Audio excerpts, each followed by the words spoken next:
Palayaan niyo na po ako! Mang Karding! Mang Beto! Gusto ko na po umuwi! Makakauwi ka rin, Princess! Mag-antay ka lang! Dadalhin ng nanay mo yung 5 milyon, kapalit mo! Karding, tawagan mo na sila Aling Tere! Baka meron na silang pera! Sige, tatawagin ko lang sila para makuha natin yung 5 milyon!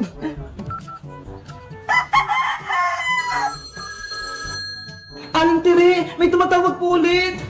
Baka pa yung tumukot po yun! Sagutin niyo po, Aling Tere! Hello? Kamusta, Aling Tere? Handa na ba yung 5 milyon? Kapalit ni Princess? Hindi pa! Kulang pa yung pera namin! Bilisan mo na, Aling Tere! Gumawa ka na ng paraan! Bibigyan na lang kita ng 1 oras para mabawi yung anak mo! Sige! Bibigay ko yung 5 milyon! Basta! Huwag mong sasaktan yung anak ko! Mabuti naman! At nagkakaintindihan tayo! Gusto ko muna makausap si Princess! Ibigay mo yung cellphone sa kanya! Princess, kausapin mo yung nanay mo! Nanay! Princess, magantay ka lang dyan ha! Ililigtas ka namin ni Beba at pati ni Iska! Opo, Nay!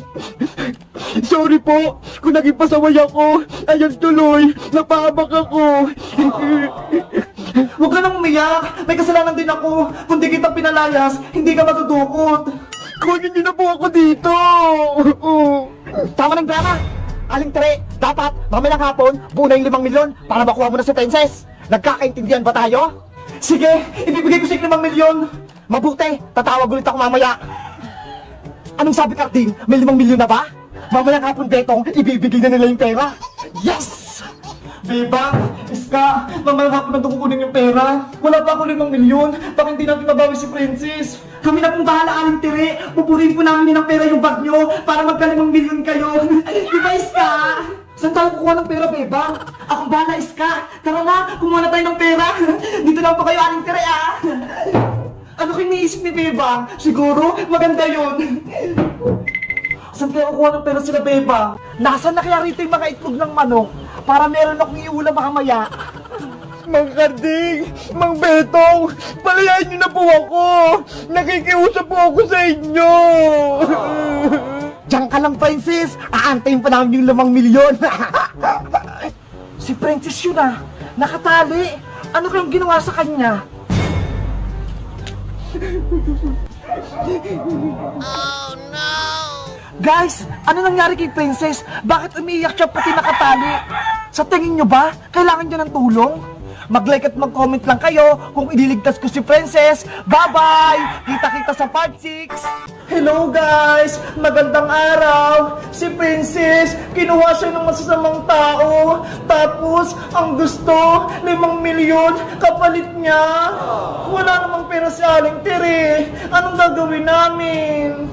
Guys, alam niyo ba yung pangalan ng dumukot kay Princess para maisumbong namin sila sa pulis? Mag-like at mag-comment lang kayo para sa part 5. Bye-bye!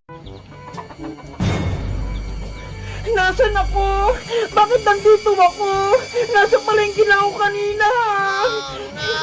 Karding, gising na yung batang bungenge.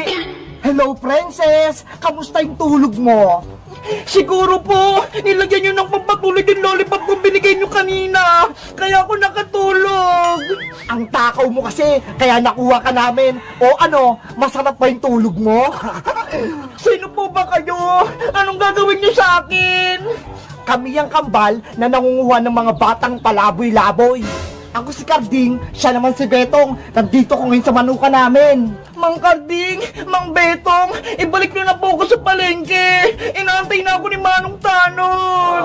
Hindi pwede. Dito ka lang. Hanggat hindi pa namin nakuha yung kapalit mo. Ano pong kapalit? Hindi ko po maintindihan. Hihingi kami ng pera sa nanay mo, kapalit ng paglaya mo. Wala pong pera si nanay. Palayaan niyo na po ako. Tumahimik ka. Kung ayaw mong may mangyaring masama sa'yo. Ibalik din na po ako sa palengke. Nakikiusap po ako sa inyo. Nanay! Tulong! Oh no! Halika rito! Hahabulin kita! Nandiyan na si Manang Tanod! Kailangan ko siyang mataguan! Huli ka, bata! Ah! Manong Tanod! Bitawan niyo na po ako. Ayoko pong sumama sa inyo. Halika na rito, bata ka. Sumama ka na sa akin. Dadalhin na kita sa pulis. Ayoko po. Dito lang po ako. Huwag niyo akong kunin. Bakit kasi pag-gala-gala ka dito sa palengke? Nasaan yung magulang mo? Pinalayas po kasi ako ni nanay kasi may kasalanan ako. Kaya ayun, manlapadpad po ako dito sa may palengke. Siguro, masuwi kang bata ka, kaya pinalayas ka ng nanay mo. Sana makauwi na po ako. Ayoko na po dito sa palengke. Di ba? Ikaw si Princess, yung kaibigan nila Bebang, malapit sa bahay ng Aling Sonia? Opo, doon po ako nakatira. O siya, kukunin ko lang yung tricycle ko para ihatid kita nang makauwi ka na sa inyo. Talaga po, Manang Tanod? Ihatid niyo ako? Oo, dito ko lang ha. Aantayin mo ako. Yay! Makauwi na ako! May kita ko na si Bebang pati si Iska. Makapaglaro na ulit kami. Pati kay nanay, mag-sorry ako sa kanya. Uupo muna ako. Antayin ko si Manang Tanod. Ate, kuya, palimos po. Ano ba yan? Wala nagbibigay sa akin ng piso o kaya pagkain man lang. Gutom na ako. Nangihina na itong katawan ko. Gusto ko nang kumain. Oh no! Saan kaya ako makalat ng pagkain? Ay, ayun! May basurahan! Sigurado may tinapon na pagkain doon!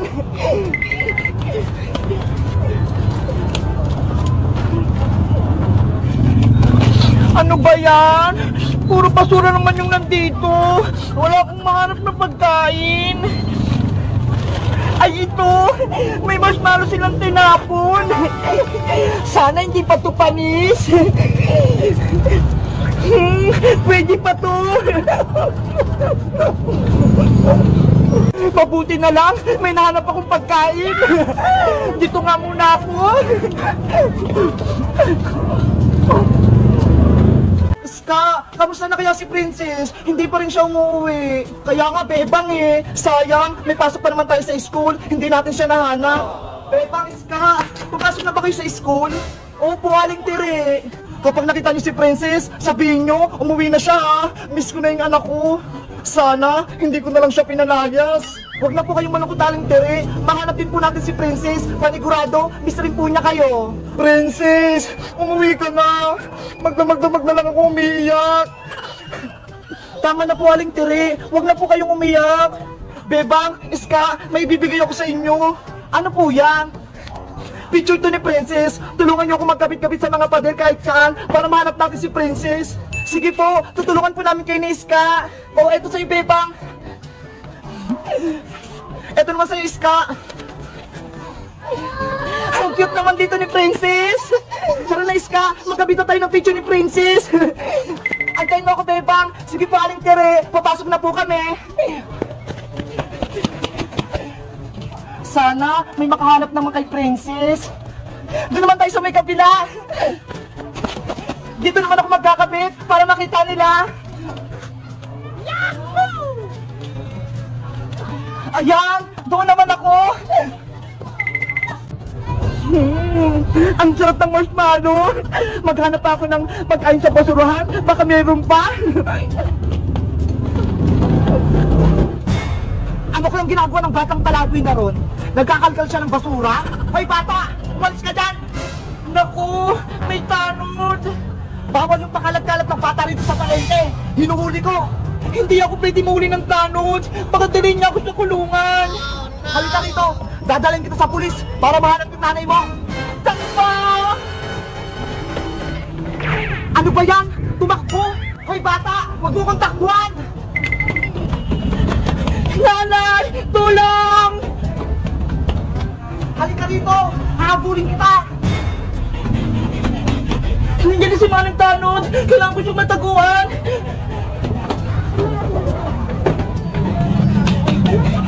Dito na lang ako magtatago para hindi niya ako mahanap!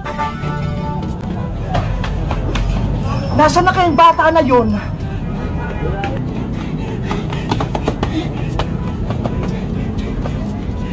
Sana hindi ako muli dito ni Manang Tanod. Dito siya tumakbo ha. Nakatago siya agad. Ayan na siya. Oh no! Ano ba yan? Hindi ko siya nahuli. Sayang. Ayun! Wala na si Manong Tanon! Pwede na akong lumabas! Huli ka, bata! Ah! Akala mo, matataguan mo ako, ha? Hindi ka na makatakas sa akin! Bitawan niyo po ako! Princess! Anak ko! Parang narinig ko si Princess na nangingi siya ng tulong!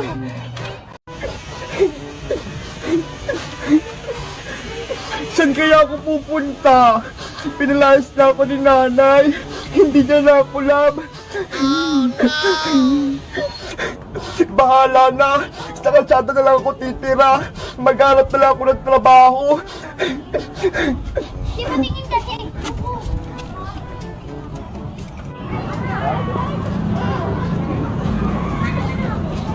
Nandito na ako sa tapat ng school.